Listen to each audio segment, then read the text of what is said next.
சும்பாங்சே கிண்ண காற்பந்தாட்டத்தை ஒத்திவைக்க MFL மறுப்பு, ஸ்லாங்கூர் சுல்தான் ஏமாற்றம். SPM தேர்வு முடிவு மே 27 வெளியிடப்படும். 6.1 ஏக்கர் நிலப்பரப்பில் பூச்சோங் காசல்பில் தமிழ் பள்ளியின் அடிக்கல் நாட்டு விழா. 3 கோடி ரிங்கிட்டில் 156 வகுப்பறைகள் கொண்டு கட்டப்படும். அசுத்தமான உணவகத்தை மூட உத்தரவு. 69 அபராத பதிவுகள் வெளியிடப்பட்டன. DBKL-இன் அதிரடி நடவடிக்கை. லாரியிலிருந்து விழுந்த இரும்பு கம்பி காருக்குள் இருந்த ஆடவரின் கையில் குத்தியது.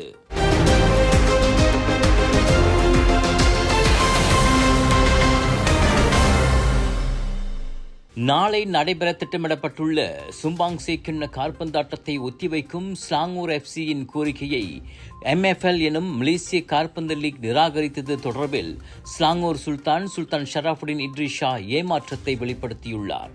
இப்பருவத்திற்கான முதல் சூப்பர் லீக் ஆட்டமான அவ்வாட்டத்தில் ஸ்லாங்கூர் FC அணி கலந்து கொள்ளாதது ஏற்புடைய செயலே எனவும் அவ்வணியின் புரவலருமான சுல்தான் ஷராஃபுடின் தற்காத்து பேசியுள்ளார். அண்மைய சில காலமாக காற்பந்தாட்டக்காரர்களையும் அதிகாரிகளையும் குறிவைத்து மேற்கொள்ளப்பட்டு வரும் உயிருக்கு ஆபத்தான தாக்குதல்களை அடுத்து அவர் அவ்வாறு கூறியுள்ளார். தற்போதைக்கு ஆட்டக்காரர்களின் உயிர் மற்றும் பாதுகாப்புக்கு முன்னுரிமை அளிப்பதே முக்கியமானது, கிண்ணத்தை வெல்வதில் அல்ல. அந்த தாக்குதல் சம்பவங்களால் பாதுகாப்பு கோணத்தில் மட்டுமல்லாமல் மனதளவிலும் அவர்கள் இன்னமும் பலவீனமாக உள்ளனர்.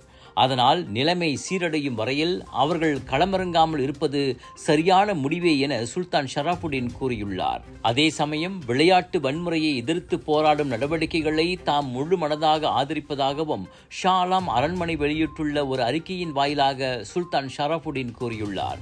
அதன் வாயிலாக இஸ்காண்டார் புத்திரியில் உள்ள சுல்தான் இப்ராஹிம் அரங்கில் நாளை நடைபெறவுள்ள JDT ஜோஹர் டாருல் தக்சீம் அணிக்கு எதிரான சும்பாங்சே ஆட்டத்தில் கலந்து கொள்ளாத ஸ்லாங்கூர் FC அணியின் முடிவை அவர் முழுமையாக ஆதரித்துள்ளார்.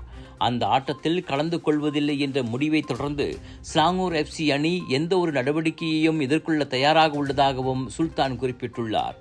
முன்னதாக பாதுகாப்பு உத்தரவாதத்தை தொடர்ந்து அவ்வாட்டம் திட்டமிட்டபடி நடைபெறும் என MFL அறிவித்துள்ளது குறிப்பிடத்தக்கது.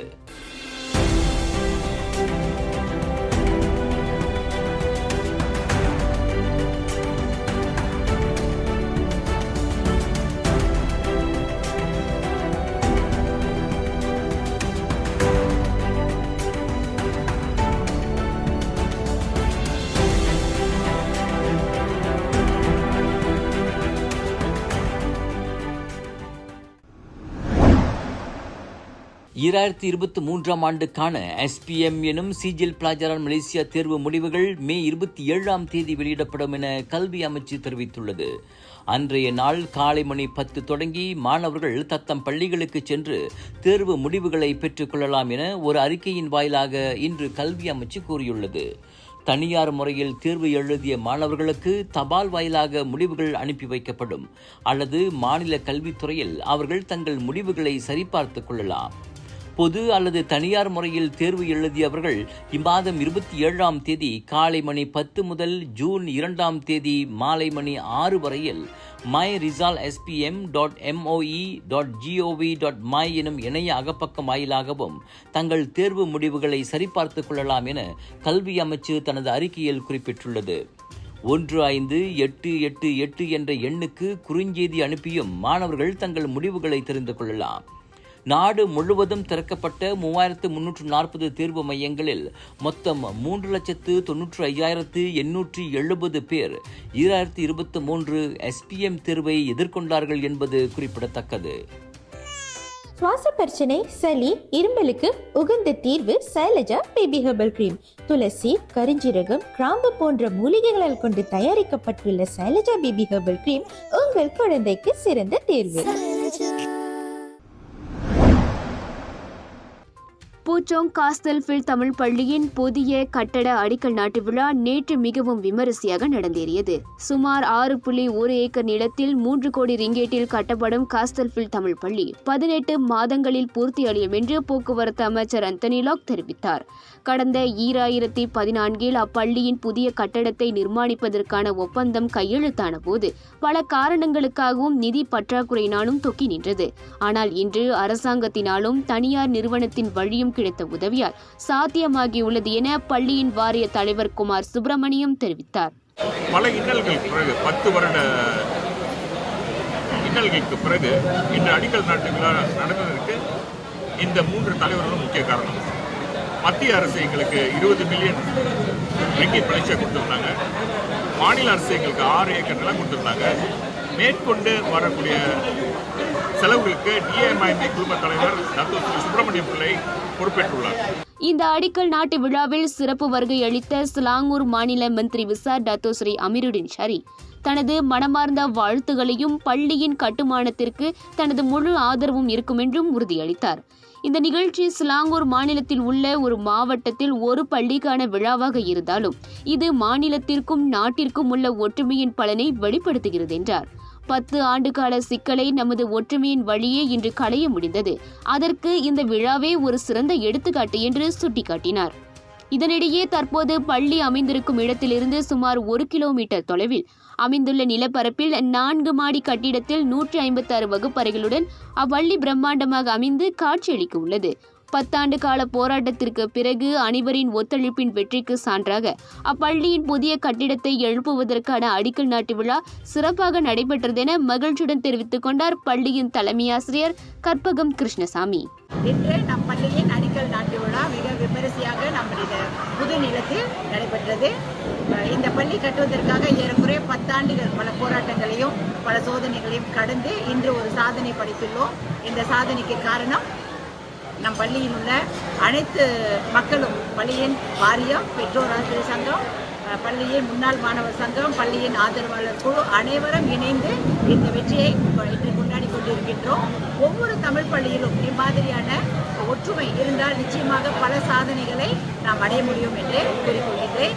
துணை கல்வி அமைச்சர் ஒங்காவோ, இலக்கியவியல் துறை அமைச்சரும் பூச்சோங் தொகுதியின் முன்னாள் நாடாளுமன்ற உறுப்பினருமான கோபித் சிங் டியோ, சிலாங்கூர் மாநில ஆட்சிக்குழு உறுப்பினர் பாப்பா ராயுடு, கில்லா நாடாளுமன்ற உறுப்பினர் கணபதி ராவ் உட்பட பலர் இந்த அடிக்கல் நாட்டு விழாவில் கலந்து சிறப்பித்தனர்.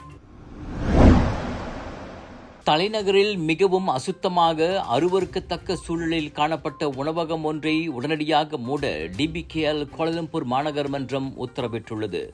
அதே சமயம் பல்வேறு குற்றங்களுக்காக 69 அபராத பதிவுகளையும் வெளியிட்டுள்ளது.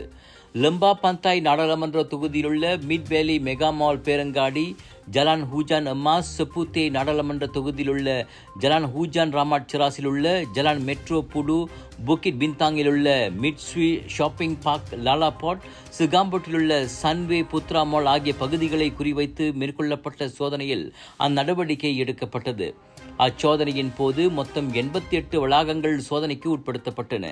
எனினும் அதில் 69 வளாகங்கள் மட்டுமே செயல்பட்டதால் அங்கு மட்டும் சோதனையிடப்பட்டதாக டிபிகேஎல் ஒரு அறிக்கையின் வாயிலாக தெரிவித்தது.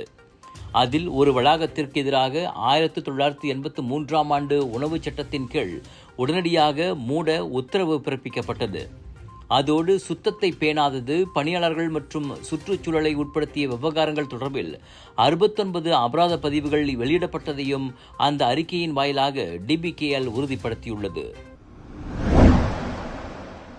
லாரியிலிருந்து விழுந்த இரும்பு கம்பி ஒன்று ஆடவரின் கையில் குத்தியதில் அவர் இடது கை மற்றும் விலா எலும்பில் காயமடைந்தார். குவாந்தான் ஜலான் பந்தாய் சிப்பாட்டில் இந்த சம்பவம் நிகழ்ந்ததாக குவாந்தான் மாவட்ட போலீஸ் தலைவர் துணை கமிஷனர் வான் மொஹமட் ஜஹாரி வான் பூசு தெரிவித்தார். 45 வயதுடைய ஜமாலுடின் அமீன் உடனடியாக துங்கு ஆம்பான் அப்சான் மருத்துவமனைக்கு சிகிச்சைக்கு கொண்டு செல்லப்பட்டார். பிற்பகல் 3:30 மணி அளவில் 0.75 மீட்டர் நீளமுள்ள இரும்பு கம்பி கீழே விழுந்து பாதிக்கப்பட்டவர் ஓட்டிச் சென்ற அல்சா காரின் கண்ணாடியை ஊடுருவி அவரது கை மற்றும் இடது விலா எலும்பில் தாக்கியது. ஜமாலுடன் பென்னோரிலிருந்து தஞ்சோங் லும்பூரை நோக்கி செல்லும் வழியில் அந்த காரை ஓட்டிச் சென்ற போது இந்த பாதிப்புக்கு உள்ளானார். பொதுமக்களுக்கு காயம் ஏற்படுத்திய அலட்சியத்திற்காக குற்றவியல் சட்டத்தின் 337வது பிரிவின்படி இந்த வழக்கு விசாரிக்கப்பட்டது. சம்பந்தப்பட்ட அந்த லாரி மற்றும் அதன் ஓட்டுநரை கண்டுபிடிக்கும் முயற்சிகள் தொடர்ந்து மேற்கொள்ளப்பட்டு வருவதோடு அந்த லாரி பச்சை நிறத்தில் இருப்பதாக நம்பப்படுவதாக வான் முகமது கூறினார். கழிவு கட்டுமான பொருட்களை ஏற்றிச் செல்லும் ரோரோ வகை லாரியான அதன் பதிவு எண்ணை கண்டறிய முடியவில்லை. இந்த சம்பவத்தை நேரில் பார்த்த பொதுமக்கள் போலீசுடன் தொடர்பு கொள்ளும்படி அவர் கேட்டுக்கொண்டார்.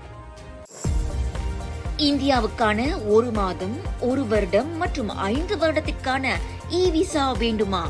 இதனை எளிதான மற்றும் விரைவான சேவையில் பெற உடனே அணுகுங்கள் ஜீனத் டிராவல் அண்ட் டூர்ஸ்.